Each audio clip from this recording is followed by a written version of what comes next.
Oke, terdengar ya suara saya? Oke, baik kita langsung mulai saja.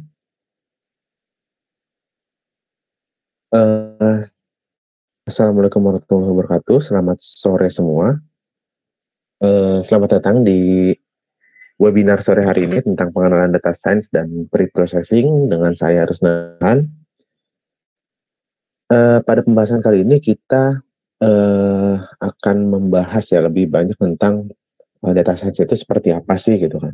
Dan juga mungkin salah satu aspek penting dari di data science adalah salah satu bagian pentingnya adalah pre-processing dan nanti, mungkin bisa kita lihat ya sedikit, tentang pre-processing itu seperti apa.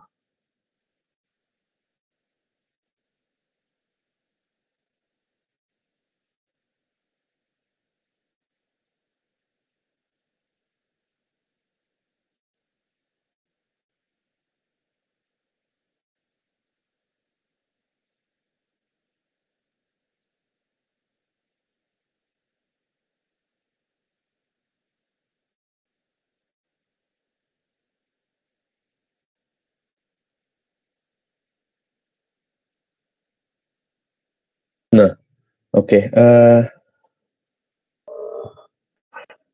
bentar.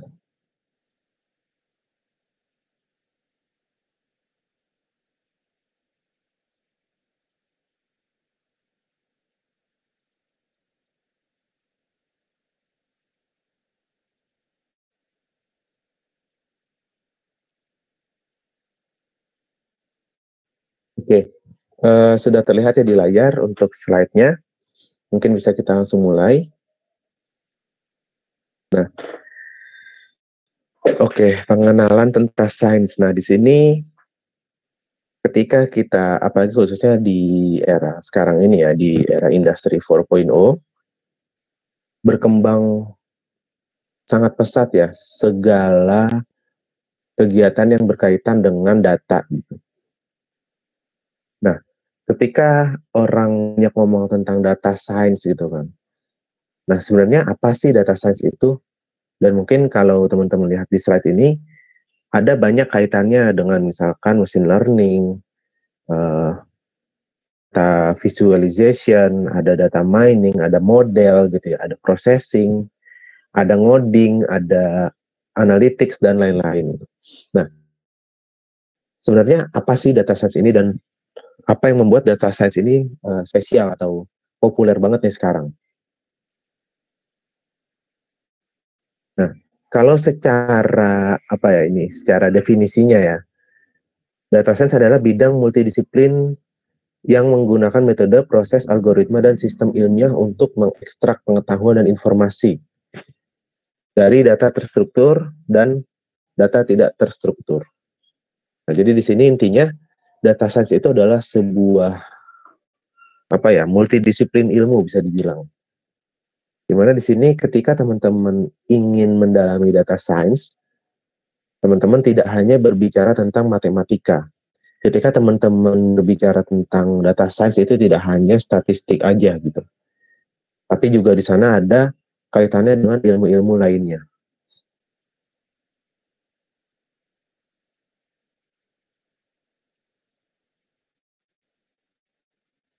Nah, di dalam data science ada suatu pendekatan yang terkenal sekarang yang bisa apa ya, bisa dibilang pendekatan ini yang namanya machine learning itu bisa digunakan dalam multipurpose banyak banyak tujuan, banyak tujuan.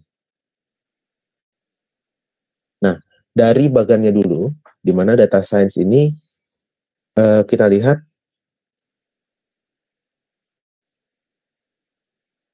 ada 3 komponen atau setidaknya ada 3 aspek yang bisa uh, mendukung untuk data science gitu. Tapi di luar ini kan masih ada lagi gitu ya.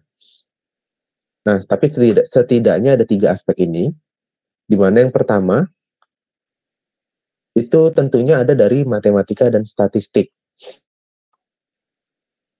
Ilmu dari matematika dan statistika itu banyak digunakan dalam prosesnya, di mana data science ini dalam pengolahan data gitu ya, pengolahan datanya itu menggunakan rumus-rumus dan konsep dari matematika dan statistika.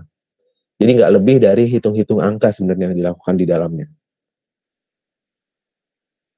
Entah itu pengoperasian angkanya yang berupa matriks atau vektor gitu ya, atau mungkin melakukan eh, proses-proses statistik ataupun menggunakan eh, teori peluang gitu. Mungkin masih banyak lagi dari konsep-konsep matematika dan statistika yang belum kita sebutkan gitu. Nah, selanjutnya komponen yang kedua yang cukup penting adalah computer science atau IT. Dalam era big data sekarang ini, tentunya perhitungan data ya, mungkin perhitungan angka gitu ya, dengan matematika dan statistik itu tidak bisa dilakukan secara manual, tidak bisa ya, tapi lebih ke eh, tidak memungkinkan karena melihat volume data yang sangat besar ditambah dengan kebutuhan akan waktu yang singkat gitu ya. Jadi kita kan nggak mungkin dalam proses analisanya ini lama banget gitu. Bisa mungkin setahun 2 tahun kan nggak mungkin gitu. Beberapa bulan aja kan masih masih terbilang ada yang bilang cukup atau terlalu lama gitu. Nah tapi di sini yang menjadi concern adalah berarti kita butuh tools, kita butuh bantuan gitu ya, bantuan dari eh, sesuatu gitu. Kalau misalkan kita bantuannya adalah dari orang lain gitu kan, ya berarti kan butuh banyak orang untuk menghitung gitu. Nah, tapi dengan satu orang saja, tapi dibantu atau disupport oleh tools yang memadai gitu, yang katakan di sini mungkin komputer gitu ya, atau mungkin software-software yang mendukung, itu juga sudah bisa gitu, hanya dengan satu orang. Oleh karenanya, computer science atau IT itu banyak digunakan ya, banyak yang harus kita ketahui terkait dengan tools-tools yang ada yang menunjang untuk data science ini.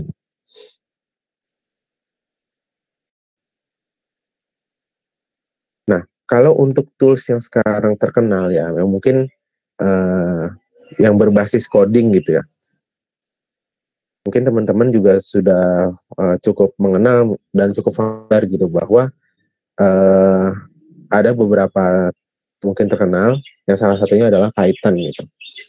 Dimana Python ini dia konsepnya ngoding, tapi dia open source dan source code yang digunakan itu sebenarnya banyak dan bisa teman-teman cari gitu. Nah, lanjut. Aspek yang ketiga adalah domain atau business knowledge-nya.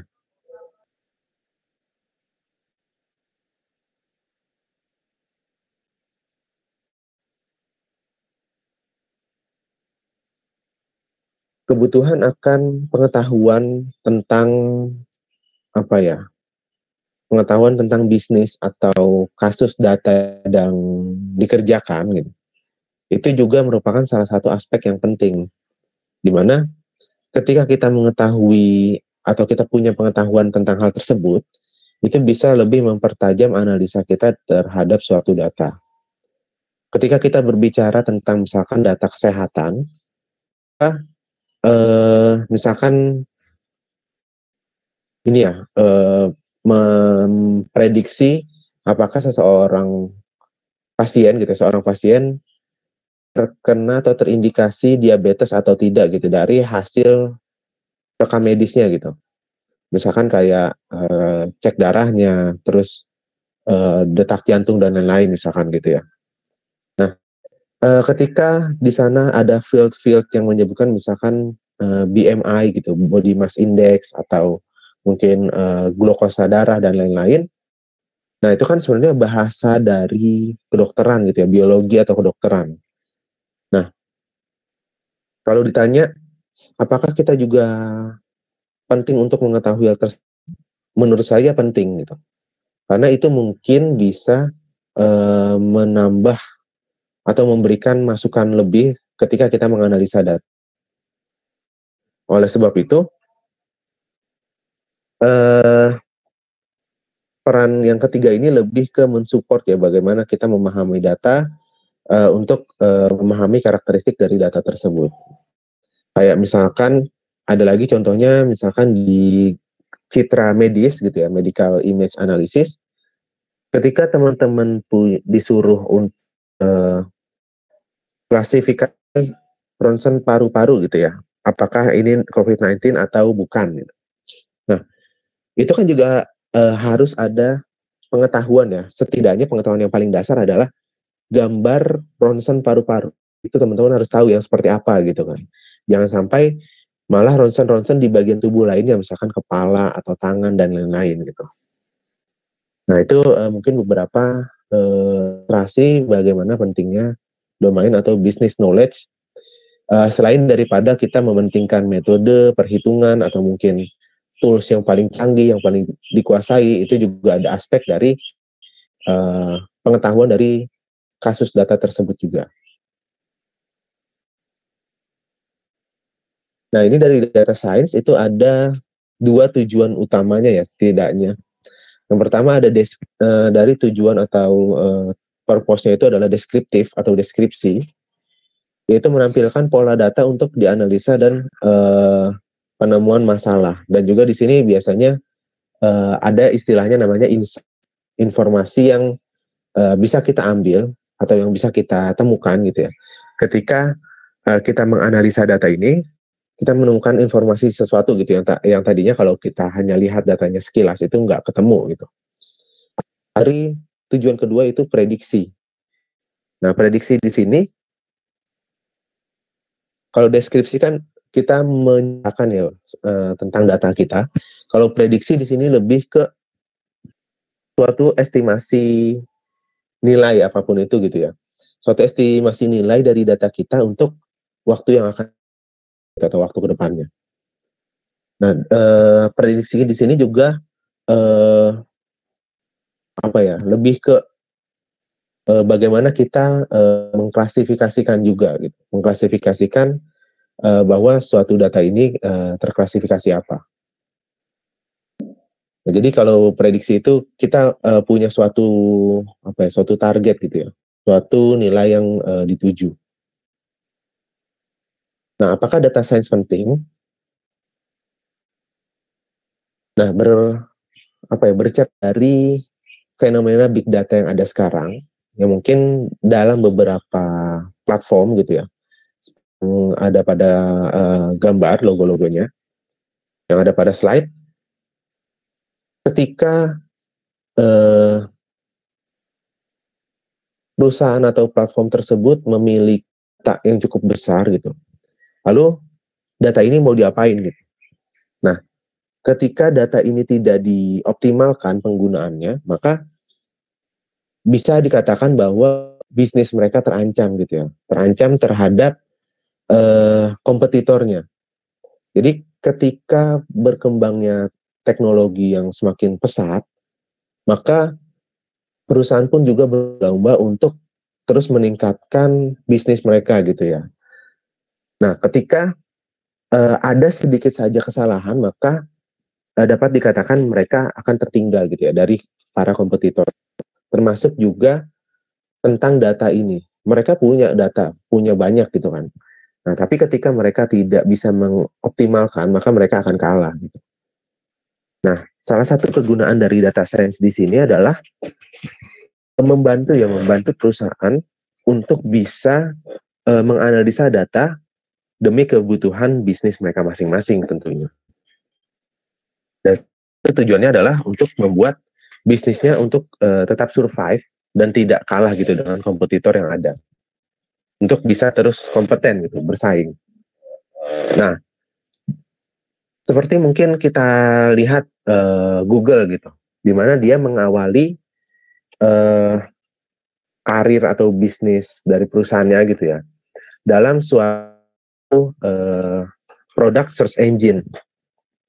Tapi lama-kelamaan Google ini juga mengekspansi bisnisnya dalam banyak bidang, mulai dari misalkan data storage, kita tahu ada juga conference online conference platformnya gitu kan, atau online meeting platform.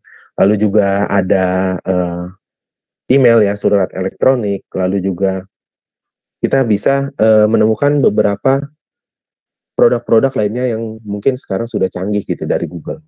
Tapi mereka mengawalinya dari apa? Dari search engine gitu.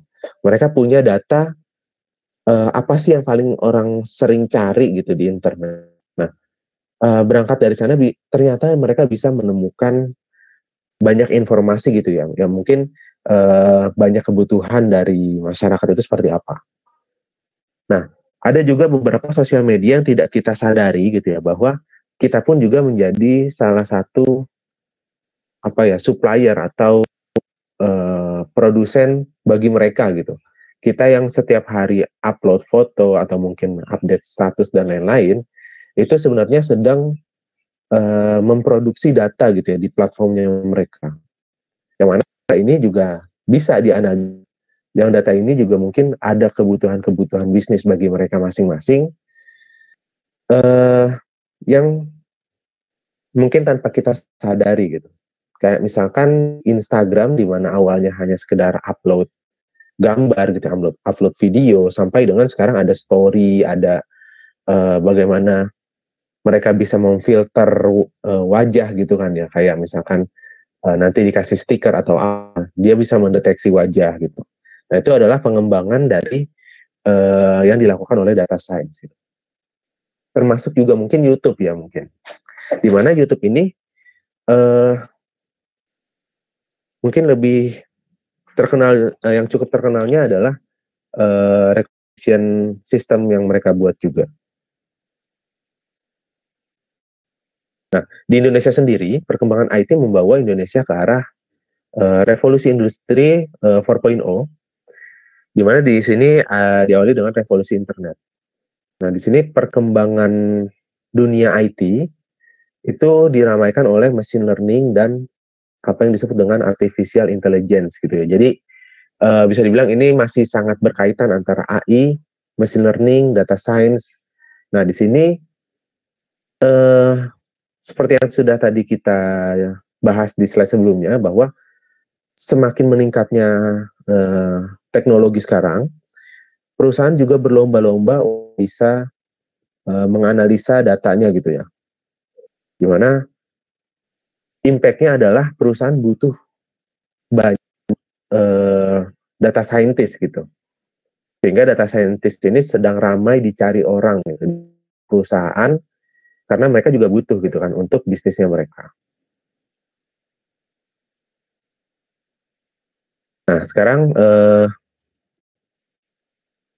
bagaimana proses dari data science itu sendiri gitu kan. Nah, di sini kita lihat di dalam data science itu ada suatu pendekatan yang namanya machine learning ya. Pendekatan machine learning atau machine learning approach. Di sini ada tiga aspek, ada tiga bagian. Nah, di sini sebenarnya ada yang bilang tiga, ada yang bilang dua gitu ya. Tapi nggak apa-apa, di sini coba kita lihat tiga. Ada supervised learning, ada unsupervised learning, ada reinforcement learning. Nah, di sini supervised learning, ini kan machine learning itu kan pembelajaran mesin ya. Jadi di sini tujuannya adalah kita membuat supaya mesin atau komputer kita gitu, itu belajar dari data yang kita kasih gitu. Dia belajar dan dia bisa memperoleh semacam apa ya, suatu kepintaran lah gitu ya. Dia bisa nantinya bisa memprediksi gitu. Nah, kita bahas dulu dari yang supervised learning.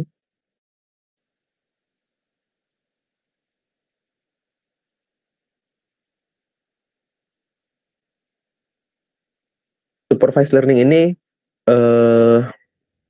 pembelajaran mesin ya, pembelajaran mesin yang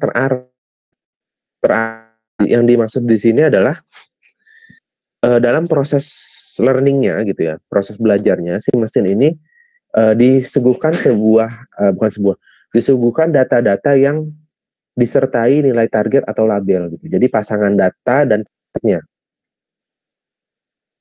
Nah, jadi sehingga di sini nanti learningnya, oh kalau data pertama ini targetnya adalah ini gitu. Kalau data kedua targetnya ini gitu. Nah, sedangkan unsupervised learning dia pembelajaran mesin yang tidak memiliki arah gitu ya, tak terarah gitu. Artinya dia tidak memiliki nilai target. Dia benar-benar hanya field atau fitur-fitur data saja. Lalu ada reinforcement learning yang di sini lebih ke learning di trialnya ya. Nah, kita fokuskan pada supervised dan unsupervised learning di dalam data science yang sering digunakan, apalagi juga di industri. Dimana kalau supervised learning ini ada dua, ada classification, ada regression. Ada klasifikasi, ada regresi. Nah, klasifikasi di sini itu supervised learning ya masuknya kan. Artinya dia punya target. Nah, targetnya kalau di klasifikasi dia targetnya itu bersifat diskrit atau kategorik. Di mana himpunan label atau himpunan targetnya adalah kelas-kelas tertentu ya, kayak misalkan mau klasifikasi mobil atau motor. Nah, berarti kan nilai targetnya hanya ada dua, kalau nggak mobil ya motor gitu. Tapi kalau regresi di sini supervised learning juga, tapi dia outputnya adalah benar-benar nilai gitu, yang sifatnya continuous, angka yang sifatnya continuous. Nah, jadi di sini lebih ke memprediksi nilai gitu, memprediksi angka, berapa angkanya gitu kan. Misalnya kita mau prediksi harga rumah gitu. Prediksi harga rumah. Nah, nilai-nilai yang bisa muncul gitu kan, itu kan bisa kita tentukan berapa-berapanya gitu, tidak bisa kita petakan dalam kelas-kelas atau kategori-kategori tertentu, sehingga dia lebih continuous. Nah, itu dari supervised learning. Kalau unsupervised learning yang terkenal itu ada clustering, lalu ada juga dimensionality reduction, di mana kalau big data itu kan dimensi tinggi ya. Nah, itu biasanya direduksi untuk beberapa kebutuhan ya. Yang pertama pastinya untuk processing yang lebih ringan, dan terkait dengan kebutuhan resource-nya juga, resource komputernya juga, di mana semakin banyak dimensinya atau semakin tinggi dimensinya, maka kebutuhan akan resource komputer juga besar gitu. Itu kan cost lagi nantinya. Sehingga di sini dimensionality reduction itu digunakan untuk mereduksi seminimal mungkin dimensinya, tapi tidak kehilangan banyak informasi gitu ya. Nah, ada di sini satu lagi adalah clustering. Sesuai namanya cluster, kelompok gitu ya. Jadi mengelompokkan. Jadi data yang kita punya yang tidak punya label gitu kan ya, dari unsupervised learning ini, maka akan dikelompokkan berdasarkan homogenitasnya atau kemiripannya. Nah, kemiripannya di sini karena representasinya adalah angka, maka dilihat kemiripannya berdasarkan jarak. Jarak di sini, ketika jaraknya semakin kecil atau jaraknya dekat gitu ya, itu artinya data tersebut semakin mirip. Ketika jaraknya jauh, maka data tersebut semakin tidak mirip gitu.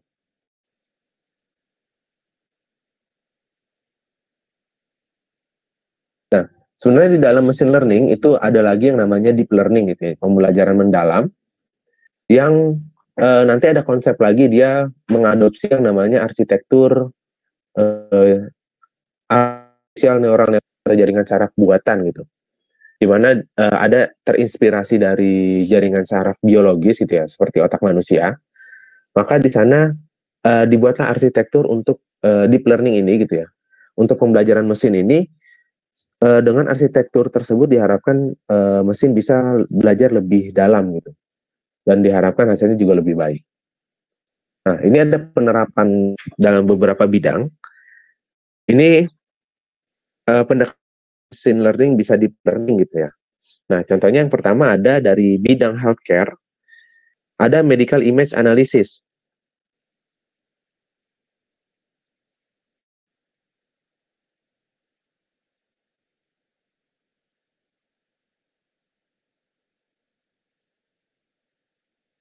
Di sini kita lihat analisa gambar medis itu bisa atau sudah banyak dibantu oleh ini ya, sudah banyak dibantu oleh data science gitu dalam beberapa tugasnya. Misalkan segmentasi gambar gitu,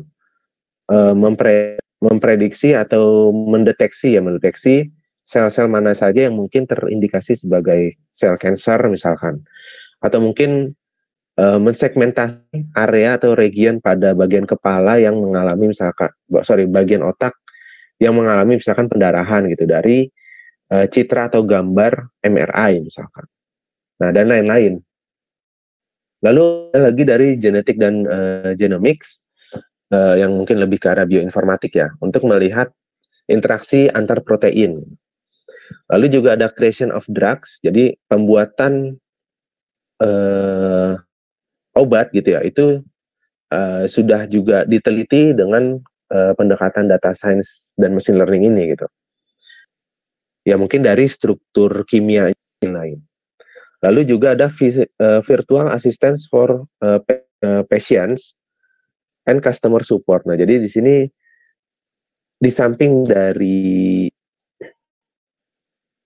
ininya juga ya, dari yang sifatnya tidak langsung berkenaan dengan atau berinteraksi dengan orang atau pasien gitu ya. Tapi juga ternyata ada yang langsung berkenaan atau berinteraksi dengan pasien. Kalau ini kan tadi medical image kan dari gambarnya saja gitu ya, gambar dari misalkan ronsen kepalanya pasien gitu kan. Atau ini genetik dan genomik itu kan dari sampelnya. Lalu ada drugs ini kan nggak berkenaan langsung dengan pasien. Nah, tapi ada juga yang berkenaan langsung, yaitu virtual assistance. Di mana di sini pasien benar-benar bisa berinteraksi dengan robot gitu, chatbot. Yang mana ini bukan manusia gitu kan, tapi dia memiliki kepintaran atau kecerdasan yang dia bisa berinteraksi layaknya manusia. Nah, dalam bisnis dan finance itu kita sering juga melihat atau mendengar tentang fraud gitu ya, fraud atau transaksi yang terindikasi kejahatan atau yang merugikan bagi nasabah ataupun perusahaan gitu ya.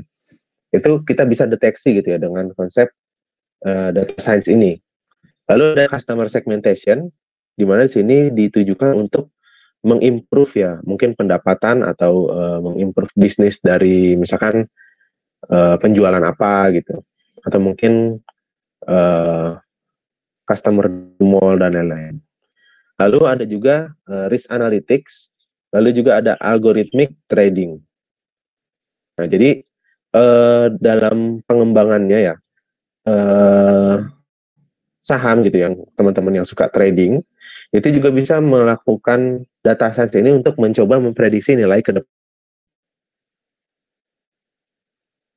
Nah, contoh lainnya, di bidang lainnya itu ada mungkin dari transportasi, di mana di sini ada vehicle detection sampai dengan ini ya, elektronik tilang gitu ya.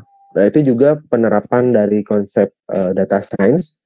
Ada juga self-driving car, dan mungkin hal-hal lain juga ya, misalkan deteksi, ya mungkin di triannya gitu ya, dari pejalan kakinya mungkin deteksi pejalan kaki yang menggunakan masker gitu atau tidak, atau mungkin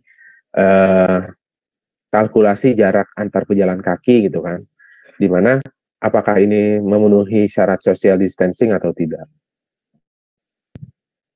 Nah, dalam pengenalan data science ini juga, di sini sedikit kita bahas tentang bagaimana karir sebagai data scientist ya. Nah, peluang karir data scientist bagi pemula ternyata besar gitu ya peluangnya. Dimana di sini dalam salah satu artikel dari Harvard Business Review tahun 2012, profesi data scientist merupakan profesi yang paling dicari di abad 21. Dalam 10 tahun terakhir, prospek dari profesi ini meningkat hingga 30 kali lipat. Nah, menurut riset yang dilakukan, pada tahun 2018, itu kebutuhan yang diperkirakan itu ada 140 sampai 190 ribu data scientist. Nah, dari catatan LinkedIn dari 2017, ada peningkatan yang cukup signifikan, sekitar 6,5 kali lipat daripada 5 tahun sebelumnya. Dan ini bukan yang terbaru ya, ini ada 2017, 2018, dan kebutuhannya terus meningkat sampai dengan sekarang. Oleh karenanya, mungkin hal itu juga yang menyebabkan kenapa data science sekarang begitu terkenal.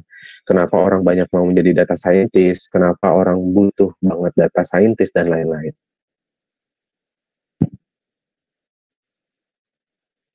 Nah, ini ada beberapa fakta-fakta lainnya, yang intinya data scientist memang dibutuhkan tidak hanya di Indonesia, di negara-negara lain gitu. Dan pengembangan ilmu pengetahuan tentang data scientist, tentang data science dan machine learning gitu ya, itu juga terus berkembang dari tahun ke tahun ya tentunya.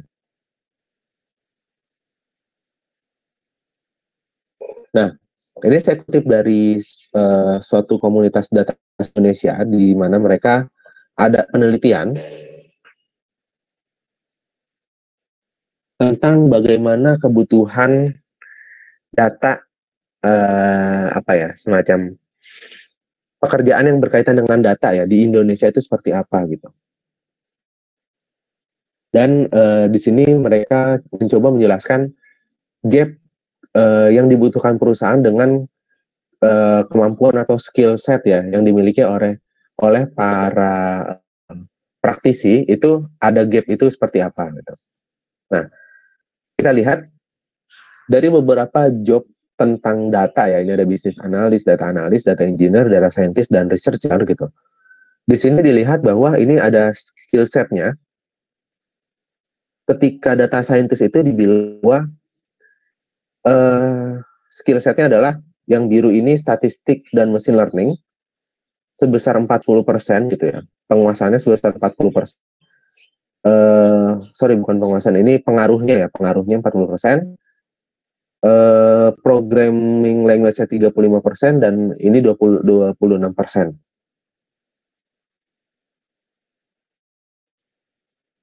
dari bisnis dan komunikasinya. Dan ini juga ada beberapa skill set dari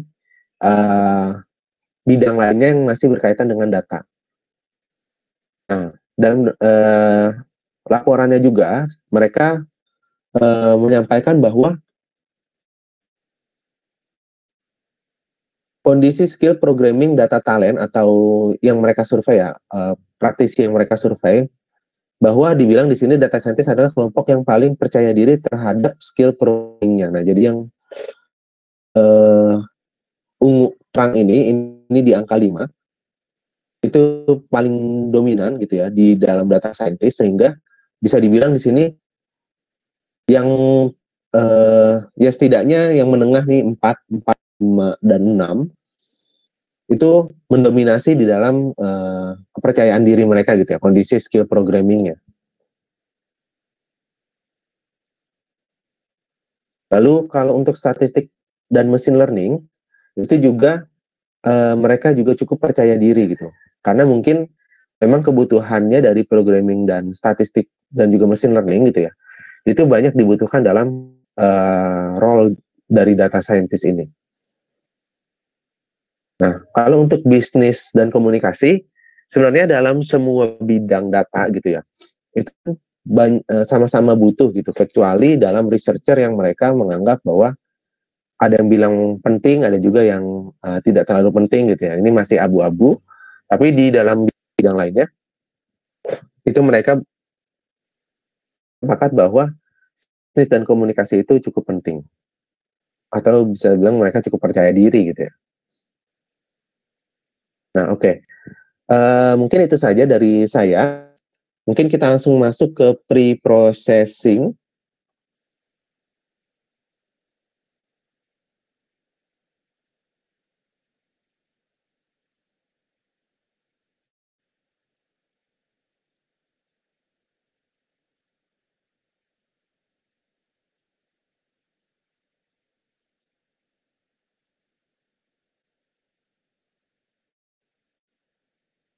Nah, jadi di sini data pre-processing atau data preparation gitu ya. Sebenarnya banyak sih istilah-istilahnya, tapi mungkin istilah ini mirip ya. Jadi intinya data pre-processing atau preparation ini adalah tahap di mana setelah kita mendapatkan data, ini adalah tahap pertama, bagaimana kita menyiapkan data sebelum si komputer gitu atau si mesin ini siap untuk belajar gitu tentang data kita gitu. Nah, jadi sebelum kita kasih komputer untuk belajar, kita harus siapkan dulu sebaik mungkin, sebersih mungkin gitu ya. Karena misalkan ada yang kotor-kotornya ya dibersihkan gitu kan. Kalau misalkan masih ada yang salah-salah itu ya dibenarkan dan lain-lain gitu. Nah, pre-processing-nya artinya kan pemrosesan gitu ya. Dari pra pemrosesannya itu maksudnya adalah tahapan sebelum learning atau modelingnya gitu. Nah, di sini coba kita lihat apa saja sih yang mungkin bisa kita lakukan. Nah, ini data prep merupakan bagian dalam bisnis proses data science yang berfungsi untuk mempersiapkan data agar dapat digunakan pada proses selanjutnya seperti pemodelan atau analisis. Nah, ada suatu istilah umum yang mungkin sering teman-teman dengar juga bahwa ada garbage in, garbage out. Ketika kita masukkan sampah, maka keluarnya juga sampah gitu ya. Nah, ini yang tidak kita harapkan gitu. Sehingga kalau kita masukkan data sesuatu itu adalah yang baik gitu, maka keluarannya atau outputnya juga baik gitu. Nah, di sini kita masukkan suatu input data yang sudah baik, sudah bersih gitu, sudah siap, maka harapannya outputnya adalah model gitu ya, model yang terbentuk juga merupakan model yang baik gitu. Nah, ini ada suatu kasus data di dalam data terstruktur ya, structured data, yang tentunya kita bisa dari segi preparation itu kita bisa handling missing value gitu ya. Missing value merupakan salah satu hambatan yang umum ditemukan dalam data struktur gitu. Nah, missing value ini adalah kekosongan nilai pada data tabular. Jadi dalam data table gitu, itu ada sel-sel yang benar-benar nggak ada nilainya, bukan angka nol ya, tapi kosong, benar-benar kosong. Nah, ini mengganggu dalam proses modelingnya. Ini kita harus atasi. Ada beberapa cara, di sini dijelaskan ya? Oh enggak. Jadi ada beberapa cara yang kita bisa gunakan dalam mengatasi missing value. Itu yang pertama, kita bisa hilangkan gitu ya. Jadi benar-benar satu baris di dalam tabel gitu ya, ada satu baris yang benar-benar hilang gitu. Kita delete. Atau kalau misalkan jangan dihapus gitu, nanti data saya berkurang. Oke. Cara lainnya adalah kita isi sel tersebut dengan suatu nilai yang mana ini mungkin nggak bisa ngasal juga ya. Jadi kita harus ada landasannya juga, yaitu kita bisa menggunakan beberapa nilai dari statistik deskriptif dari masing-masing field pada tabel tersebut. Lalu yang kedua ada tipe data. Nah, jadi dalam setiap fieldnya itu kan ada tipe-tipenya ya, kan integer kah atau string gitu kan, atau mungkin apa semacam runtun waktu time series gitu kan. Nah, secara mendasar komputer hanya dapat mengenali dan memproses angka gitu ya. Sehingga beberapa kebutuhan dalam data itu biasanya diubah menjadi angka gitu atau dinumerisasi gitu kan. Sehingga misalkan tadinya itu gender deh, misalkan laki-laki dan perempuan. Nah, gender ini nantinya akan di mapping gitu. Ketika dia gendernya adalah laki-laki, kita gunakan angka 1 misalkan. Lalu kalau perempuan angkanya 0 gitu. Atau sebaliknya gitu kan. Nah, itu proses mengangkakan dari yang non-numerik gitu kan. Atau mungkin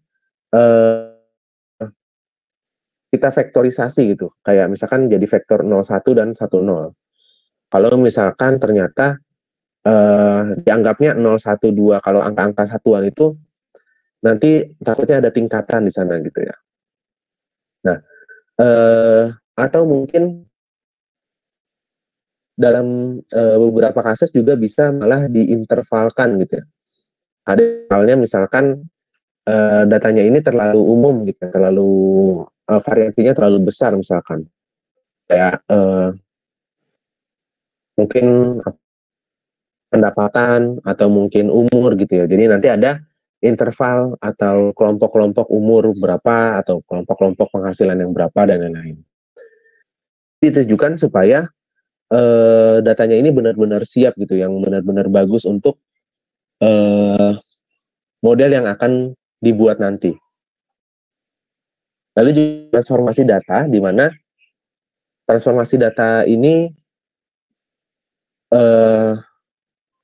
dia merupakan penerapan dari konsep atau rumus matematika, di mana biasanya ada fungsinya gitu ya. Jadi ketika kita masukkan input data kita atau nilai-nilai pada data kita, itu akan dipetakan dengan fungsi tersebut, dipetakan menjadi nilai yang lain gitu.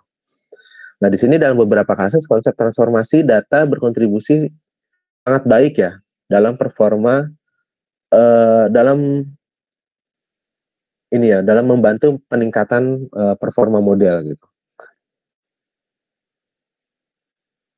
Apalagi mungkin yang berkaitan dengan seperti clustering gitu ya, yang berkaitan dengan konsep jarak, atau mungkin seperti regresi yang dia mungkin lebih baik ketika ditransformasi itu dia bisa lebih bisa lebih kecil gitu errornya. Nah, ada lagi dari unstructured data. Tadi kan data terstruktur ya, data tabular. Nah, ini ada dari data yang tak terstruktur. Yang pertama data gambar yang mungkin bisa dilakukan preparation processing di dalam data gambar ini, yaitu melakukan image processing. Upayakan setiap teknik membuat data gambar memiliki kualitas yang cukup baik dan representatif, sehingga model yang dihasilkan lebih optimal.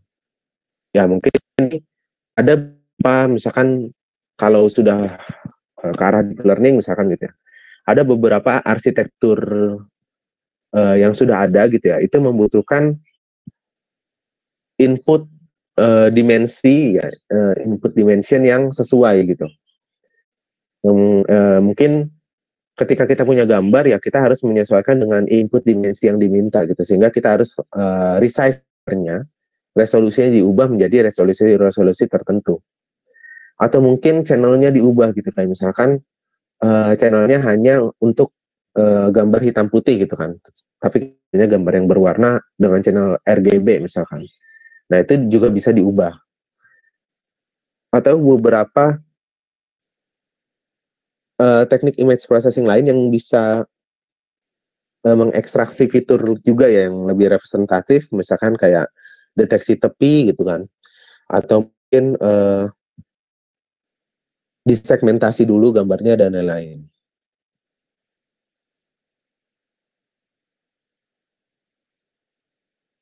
Selanjutnya ada dari data teks. Nah, data teks ini memiliki tingkat kesulitan tersendiri ya, di mana data teks ini kita ditantang untuk bagaimana kita menyiapkan datanya itu, mulai dari kita melihat ya dari sudut pandang bahasanya itu bahasa apa gitu. Apakah bahasa Inggris, apakah bahasa Indonesia, itu struktur katanya gitu ya. Kayak misalkan dalam bahasa Indonesia pasti subjek, predikat, objek, keterangan gitu misalkan. Atau mungkin dari struktur forma bahasa bakunya gitu ya. Kayak misalkan ada kata saya dan aku gitu. Nah, itu yang lebih baku yang mana? Atau bahasa-bahasa daerah yang harus dikonversi menjadi kalimat baku, kata baku gitu ya. Karena apa? Karena ketika kita punya misalkan ada kata saya di dalam dokumen tersebut, tapi ada kata aku juga, maka itu dianggap dua objek berbeda oleh komputer. Padahal kan sama ya, sama-sama maknanya. Maknanya adalah saya diri gitu kan. Tapi dianggapnya berbeda. Nah, oleh karena itu ada dilakukan text processing ya tentunya, di mana di sini mereplace atau mengubah kata-kata tersebut menjadi kata-kata formal. Yang pertama. Lalu ada juga mungkin bisa untuk mengubah menjadi akar kata gitu. Jadi kata-kata imbuhan gitu. Subkata imbuhan itu dihilangkan. Kayak misalkan membantu jadi bantu aja. Menonton jadi tonton saja gitu. Dan lain-lain.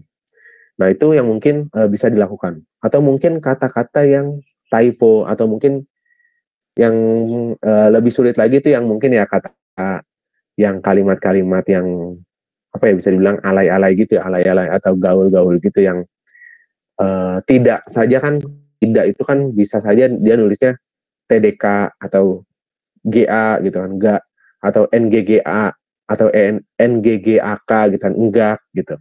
Nah, ada banyak jenisnya gitu loh. Nah, itu yang menjadi tantangan tersendiri juga. Atau mungkin yang typo-typo gitu kan, menggambar gitu, tapi A yang terakhirnya hilang gitu.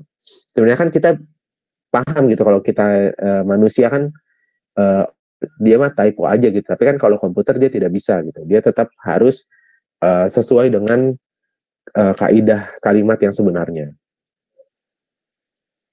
Nah, ini tantangan dari data teks. Nah, ini ada juga yang namanya stop word. Nah, stop word di sini adalah kata yang intens atau intensitasnya itu tinggi, yang sering muncul dalam dokumen gitu, tapi dia meaningless ya, tidak memiliki makna yang relevan gitu. Kayak misalkan kata adalah gitu, kayak mau sentimen analisis tapi banyak kata adalah di dalamnya. Adalah ini kan memaknai nilai positif ataupun nilai negatif ya, gitu.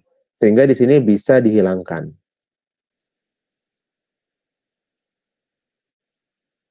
Nah, mungkin itu ya. Dan mungkin ada lagi beberapa yang belum dibahas, kayak misalkan kalau data video gimana. Nah, kalau data video, sebenarnya dia kan sebenarnya dia video itu kan runtutan atau apa ya, serangkaian gitu, serangkaian gambar yang disusun terurut gitu, yang lalu dijalankan gitu kan. Jadi dia bergerak, seolah-olah dia bergerak. Nah, jadi di sini biasanya dia dipecah gitu. Jadi ada library dalam Python yang bisa memecah video menjadi frame-frame-nya gitu. Jadi potongan-potongan gambarnya nanti baru diolah dengan tadi ya, konsep image processing gitu. Atau mungkin data suara gitu. Nah, nanti data suara ada tahapan-tahapannya lagi, ada fitur ekstraksinya tersendiri dan lain-lain. Nah, mungkin itu saja dari saya. Kurang lebihnya mohon maaf. Silahkan bagi teman-teman yang ingin berdiskusi, yang ingin ada yang ditanya. Boleh saya tanya, Mas? Silahkan, Mas Naufal. Maaf, saya gabung lagi harus juga revisi juga ini. Saya mau tanya ini, mungkin bisa dijelaskan ulang singkatnya, Mas Farhan, karena saya baru di webinar ini. Oke, secara umum tadi kita bahas dua bagian besar ya. Bagian yang pertama itu, ini mungkin rangkumannya aja gitu ya. Yang pertama itu kita tadi membahas tentang pengenalan data science, di mana mulai dari data science itu seperti apa yang ada di dalam data science tersebut gitu ya. Lalu juga tadi kita sudah bahas apa sih yang mendasari ya bahwa data science itu bisa terkenal sampai sekarang gitu. Lalu juga bagaimana tadi peluang berkarir dalam data science seperti apa bagi pemula gitu kan, bagi teman-teman yang baru mau berkarir dalam bidang ini. Lalu juga sampai dengan beberapa pengaplikasian data science gitu ya. Jadi dalam data science itu tadi ada yang terkenal, itu ada yang namanya pendekatan machine learning, di mana dalam pendekatan machine learning ini ini ya, ada yang namanya supervised learning, unsupervised learning gitu. Lalu juga dalam pengaplikasiannya itu ada banyak, dari bidang medis ada, bisnis, finance, mungkin juga dari bidang tadi ada transportasi, dan mungkin ada bidang-bidang lain yang belum disebutkan, kayak misalkan agriculture, atau mungkin dari sosial media analitik, dan lain-lain. Nah, selanjutnya tadi kita juga bahas tentang data pre-processing atau data preparation ini, di mana data pre-processing atau preparation ini merupakan salah satu penting ya di dalam proses data science, di mana preparation-nya ini itu berguna untuk menyiapkan data sebelum masuk ke arah analitik ataupun ke arah modeling gitu. Ini data disiapkan sebaik-baiknya, sebersih-bersihnya. Tadi kita juga sudah membahas aspek apa saja yang perlu dilihat. Itu yang pertama mungkin dari tipe data. Ada data struktur dan data tak struktur, di mana treatmentnya nanti berbeda-beda sesuai yang sudah tadi kita bahas. Lalu juga mungkin ada tipe-tipe, misalkan kalau datanya tabular gitu ya, struktur, di dalam field-field atau kolom-kolomnya itu kan ada tipe-tipenya lagi. Nah itu nanti bisa disesuaikan dengan kebutuhannya gitu kan ya. Kayak misalkan yang paling umum itu butuhkan yang bertipe angka gitu. Jadi yang non-numerik itu biasanya nanti dikonversi. Nah, kalau dari data yang tak terstruktur, data gambar, ya mungkin kita bisa lakukan image processing mulai dari misalkan mengubah warna gitu ya, channel atau channel warnanya, atau mungkin resolusi gambar, atau mungkin di gambarnya justru di crop gitu ya, atau mungkin ditambahkan misalkan deteksi tepi dan lain-lain, atau mungkin dalam data teks gitu ya, itu kita harus menelaah dari struktur bahasanya, struktur kalimatnya seperti apa, lalu ada proses untuk menghilangkan stop word, ada proses untuk menghilangkan kalimat dan mengkonversi kata-kata yang tak informal gitu ya, yang tidak formal. Dan mungkin ada beberapa tambahan lagi, misalkan kayak menghilangkan karakter-karakter angka, karakter-karakter seperti tanda tanya, tanda seru gitu-gitu kan. Ada juga mungkin sekarang cukup banyak dibahas, yaitu tentang bagaimana emoticon juga ya. Jadi kan kalau dalam sosial media kan ada emoticon, apakah itu baiknya di atau dia sebenarnya memiliki makna tersendiri gitu, yang bisa kita analisa juga. Itu dari data teks, lalu ada mungkin lain-lainnya yang belum dibahas, mungkin kayak data gitu ya, yang itu sebenarnya adalah sequence dari gambar, itu bisa kita pecah jadi frame by frame-nya, lalu bisa kita lakukan image processing di sana. Atau mungkin dari data suara, yang mana di sini ada pengembangannya tersendiri gitu ya, ada fiturnya tersendiri, ada cara analisanya juga. Dan mungkin data-data lainnya yang belum sempat saya bahas. Nah mungkin itu Pak rangkuman dari diskusi kita.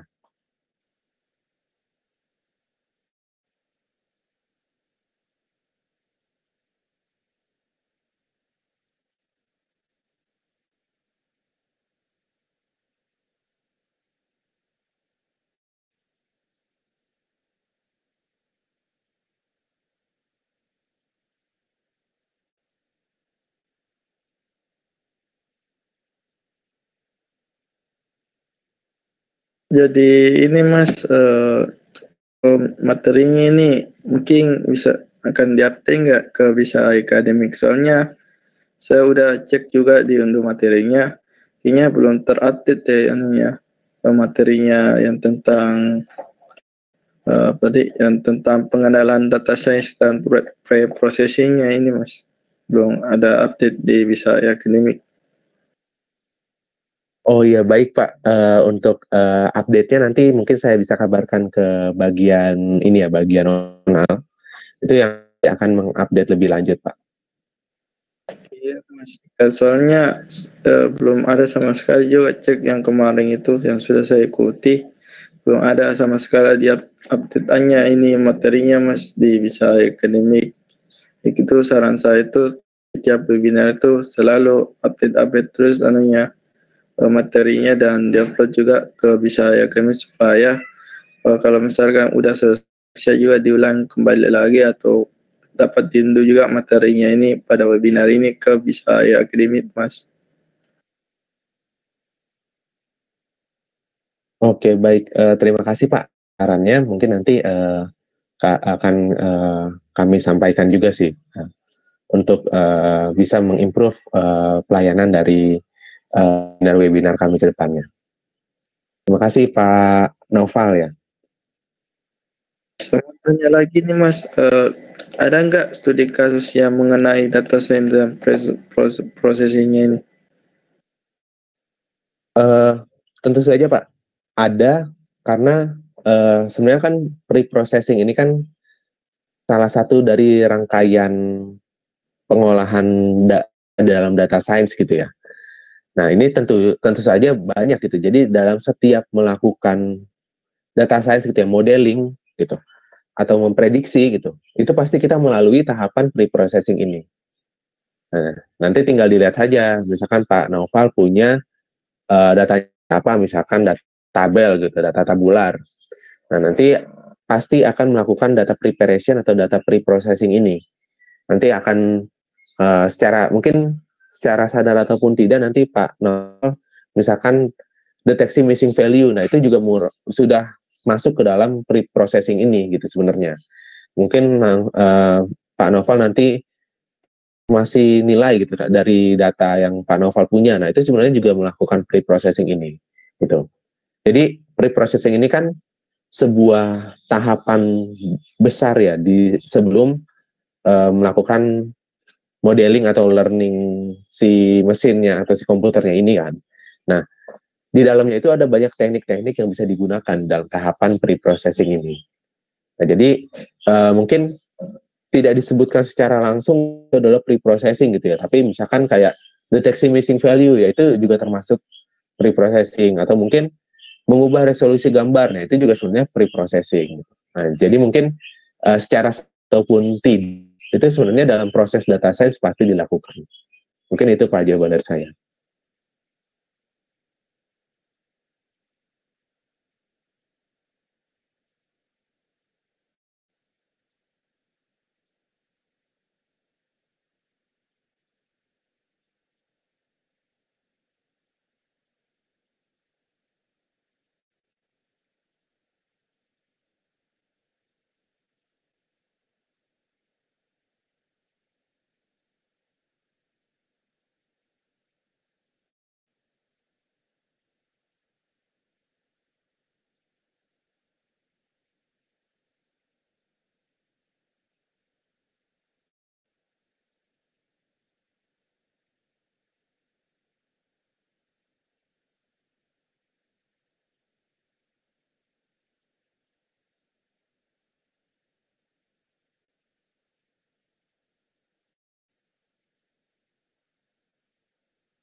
Silakan bagi teman-teman yang masih ada pertanyaan.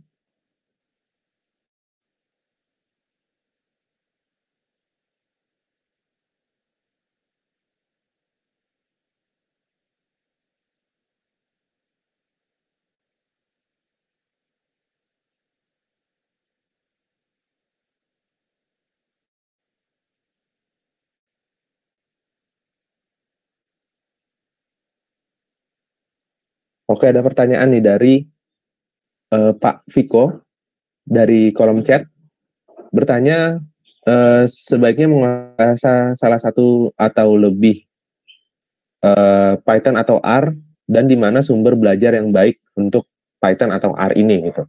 Oke. Yang cukup baik dari Pak Viko, di mana di sini saya kalau saya pribadi lebih condong ke Python ya, karena menurut saya itu lebih mudah daripada R gitu kan ya. Nah, dan juga Python ini kalau saya pribadi itu lebih cocok gitu, karena mungkin teman-teman saya juga pakainya Python gitu. Jadi ketika saya ada kesulitan, saya bisa nanya gitu kan sama teman-teman, daripada dengan R ini juga saya mungkin agak bingung gitu kan. Ketika ini cerita awal saya belajar juga ya. Jadi ketika awalnya itu saya belajar Python, pernah juga belajar R, tapi kalau R ini jarang yang pakai. Kalau di lingkungan saya ya gitu. Jadi kalau saya nanya-nanya R itu agak susah gitu. Jadi saya pindah ke Python gitu. Di Python ini juga ternyata cukup mudah gitu dalam pengoperasiannya, dalam ngodingnya, dan banyak yang pakai juga. Dan uh, ketika saya coba cari-cari di internet juga ternyata banyak kok gitu. Nah, itu ya. Jadi kalau saya pribadi lebih memilih Python, baik dari saya mencari referensi dari internet itu juga gampang, atau mungkin saya nanya ke teman-teman juga, teman-teman banyak gitu yang menggunakan Python. Dan kalau ditanya sumber belajarnya itu bisa medium, dan di Bisa AI pun juga ada ya medium dari Bisa AI yang kita juga share beberapa source code juga di sana, atau mungkin dari YouTube Bisa AI. Ada beberapa webinar yang hands on gitu ya. Ada juga mungkin dari GitHub orang gitu ya. Tapi kan balik lagi ya, dari setiap proses latihannya, balik lagi bagi teman-teman, oh saya lebih cocoknya ke websitenya dia nih gitu, atau ke akun mediumnya siapa gitu kan. Nah itu kan balik lagi ya, cocok-cocok gitu. Jadi teman-teman lebih bisa paham itu kalau si akun siapa yang menjelaskan misalkan, atau mungkin dari YouTube ngoding, channel YouTube yang ngoding-ngoding sekarang kan juga banyak gitu. Jadi mungkin bisa teman-teman coba cari aja. Jadi ada banyak orang-orang yang pro gitu ya, yang ternama, yang dia mau secara gratis gitu ya, itu untuk sharing ngoding-ngoding di channel YouTube atau di mana. Nah mungkin itu saran dari sih. Ya mungkin Pak Viko sendiri kan dalam Bisa AI Academy ini kan juga mungkin salah satu upaya dalam mencari referensi juga gitu kan ya, dalam data science, baik itu Python-nya atau machine learning-nya atau apanya gitu. Nah, mungkin itu jawaban dari saya. Silakan untuk teman-teman lainnya yang ingin bertanya.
Oke, apakah masih ada pertanyaan lainnya?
Oke, mungkin tidak ada pertanyaan lagi.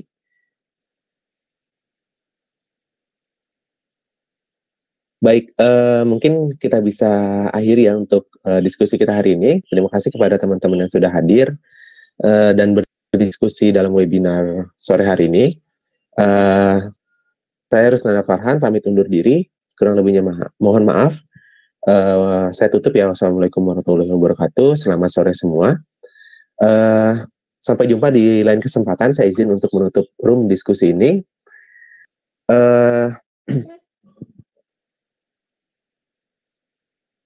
Oh iya, mungkin jangan lupa untuk terus ini ya, update terus perkembangan atau kegiatan-kegiatan program-program dari Bisa AI lainnya.